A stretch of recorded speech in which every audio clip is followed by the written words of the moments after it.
মুসলমান দেশের শিক্ষা কারিকুলামের ভিতরে তুই বান্দরামি ঢুকাস, কথা কয় না কেন?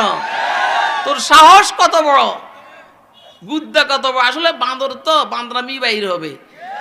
আর আমরা যেহেতু জান্নাতি মানুষ, আদমের আওলাদ, আমাদের মুখ থেকে এগুলাই বাইর হবে ইনশাআল্লাহ। কথা এগুলা সব আপনারা শুনে ফেলাইছেন, ওই এক নিঃশ্বাসে সব বইলা ফেলায়, কথা কয় না? এই এক নিঃশ্বাসে বইলা ফেলায় সব। এই দিন আমি পারি না।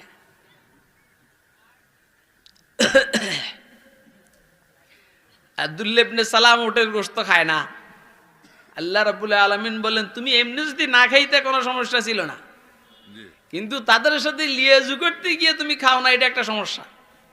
এই জন্য আব্দুল্লাহ ইবনে সালামকে কেন্দ্র করে এই আয়াতে শরীফ অবতীর্ণ হয়েছে, ইয়া আইয়ুহাল্লাযীনা আমানু দুখুলু ফিস সিলমি কাফা ওয়ালা তাত্তাবিউ খুতুওয়াতিশ শাইতান ইন্নাহু লাকুম আদুউম মুবিন। ও মুমিনরা, ও আব্দুল্লাহ ইবনে সালাম মার্কা মুমিনরা, যারা পৃথিবীতে লিয়াজু করে চলতে চাও, বেঈমানদের সাথে লিয়াজু করে চলতে চাও, ইহুদি খ্রিস্টানদের সাথে লিয়াজু করে চলতে চাও, ওদের মন রক্ষা করে চলতে চাও, তোমাদেরকে বলছি উদখুলু ফিস সিলমি কাফা, তোমরা সবাই পরিপূর্ণভাবে ইসলামের ভিতরে ঢুকো। উদখুলু ফিস সিলমি কাফা, কাফার অর্থ দুইটা, ইসলাম পরিপূর্ণ জীবন বিধান, পরিপূর্ণ ইসলামের ভিতরে ঢুকো।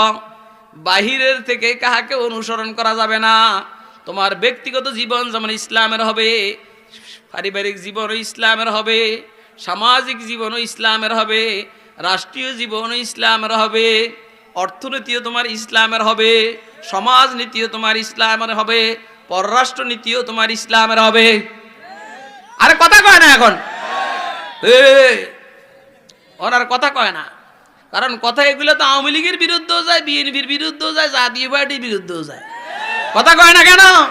এই জন্য এই সমস্ত কথা শুরু হইলে আর কেউ কথা কয় না। ইসলামের মধ্যে সমাজনীতি আছে না নাই? অর্থনীতি আছে না নাই? পররাষ্ট্রনীতি আছে না নাই? স্বরাষ্ট্রনীতি আছে না নাই? কার সাথে বন্ধুত্ব হবে, কার সাথে শত্রুতা হবে, এটা ইসলামে আছে না নাই? কথা এগুলা যখন বলা আরম্ভ হয়, তখন আর কথা বলে না। মিয়া মৌলবি আসলে স্লোগানের মধ্যে এক নম্বর, মগর মৌলবি যদি মেম্বরিতে দাঁড়ায় ফাঁস করে না। কারণটা কি?